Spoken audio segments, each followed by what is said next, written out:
नमस्कार, मैं हूं Amod Srivastava. Amazing thought, amazing message, amazing story की दिशा में आज एक बहुत ही महत्वपूर्ण जानकारी अखंड ज्योति पुस्तक से। पैदल चलना भी एक संपूर्ण व्यायाम हो सकता है।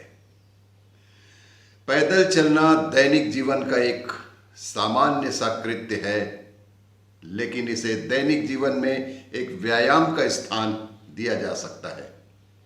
विशेषकर बुजुर्ग, बीमार या शारीरिक रूप से भारी व्यायाम न कर पाने की स्थिति में व्यक्ति यह बिना खर्च किए एक उपयोगी क्रिया सिद्ध हो सकती है।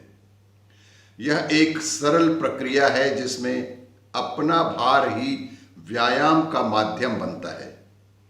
इसे यदि दिन में आधा घंटा भी नियमित रूप से समय लेकर मन किया जाए, इससे अनेक लाभ हो सकते हैं। जो व्यक्ति के तन से लेकर मन को स्वस्थ एवं निरोग रखने में पैदल चलना कारगर भूमिका निभा सकता है, सामान्यतः हम इसके प्रति लापरवाह पाए जाते हैं। वह इसके लाभों का नजरअंदाज कर रहे होते हैं, जबकि यह तन मन के लिए तमाम फायदे लिए होता है। चलते रहने से सीधे हमारे अंग प्रत्यंगों की, विशेषकर पैरों की मांसपेशियां व हड्डियां मजबूत होती हैं। घुटनों का व्यायाम होता है। इसके साथ हमारा रक्त संचार गतिशील होता है तथा हृदय व फेफड़े सशक्त बनते हैं। मस्तिष्क अधिक सक्रिय होता है, मन की एकाग्रता बढ़ती है। इनके साथ ही उच्च रक्तचाप, हृदय रोग, मधुमेह, स्मृति लोप एवं मोटापे जैसे रोगों में प्रत्यक्ष लाभ पैदल चलने से होता है। सैर को व्यायाम के रूप में कभी भी व किसी भी समय शुमार किया जा सकता है। हालांकि प्रातःकाल का भ्रमण, प्रातःकाल का पैदल चलना सबसे अधिक लाभदायक रहता है। उस समय वायुमंडल में ऑक्सीजन की मात्रा बढ़ी चढ़ी होती है। वातावरण सकारात्मक स्पंदनों से भरा होता है। लेकिन टहलने के लिए प्रयोग को दिन के किसी भी खाली समय में भी आजमाया जा सकता है। इसके लिए आधा घंटा पर्याप्त माना जा सकता है। यदि एक साथ इस समय नहीं प्राप्त हो पाए तो इसे 10-10 मिनट के 3 टुकड़ों में भी बांटा जा सकता है। यदि बाहर पैदल चलने की स्थिति ना हो तो घर की छत, आंगन, बरामदे में भी अपने कदमों के नाप के हिसाब से या मिनटों के हिसाब से इसे पूरा किया जा सकता है। नियमित व निर्धारित समय पर टहलने के साथ हम इसे विभिन्न रूपों में अपनी दिनचर्या का अंग बना सकते हैं।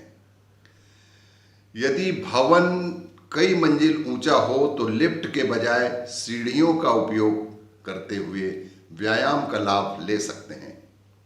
सार्वजनिक वाहन में यात्रा करते समय निर्धारित बस स्टॉप से पहले स्टेशन पर उतरकर कुछ दूर पैदल चल सकते हैं।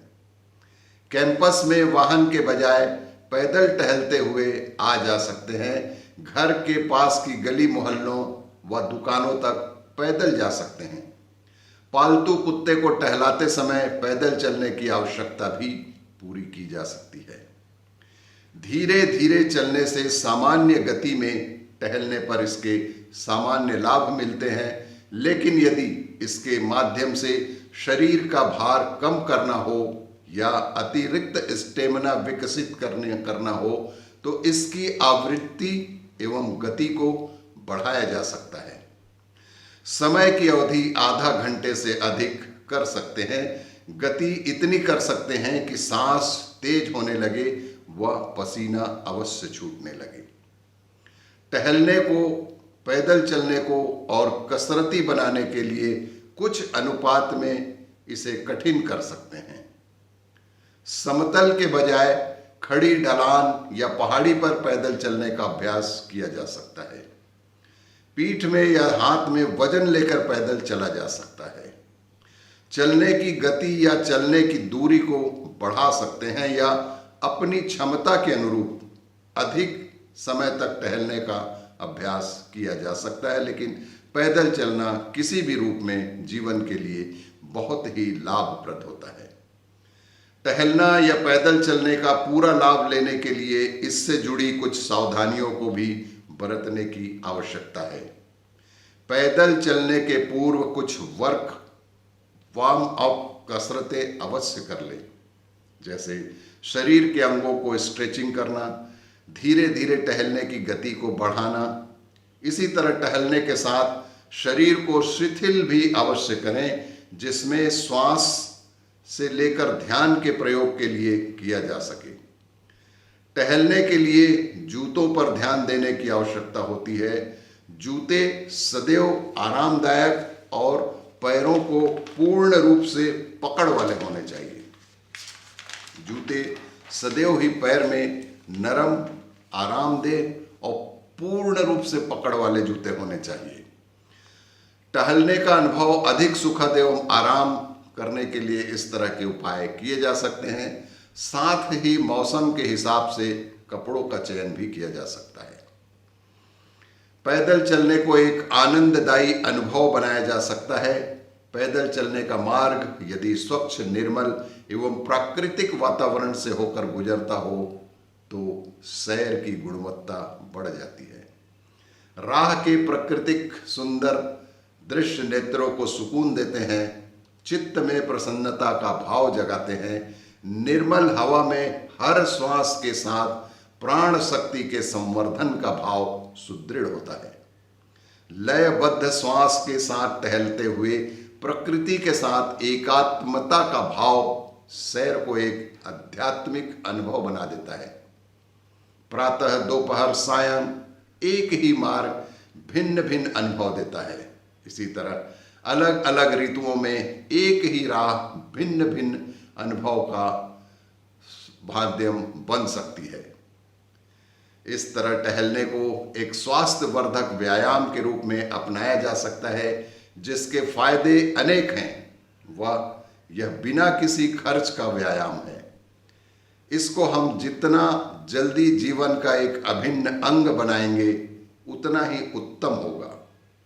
इसके माध्यम से हम अतिरिक्त जीवटता विकसित कर सकते हैं। इससे हम जीवन में अतिरिक्त जीवटता को विकसित कर सकते हैं।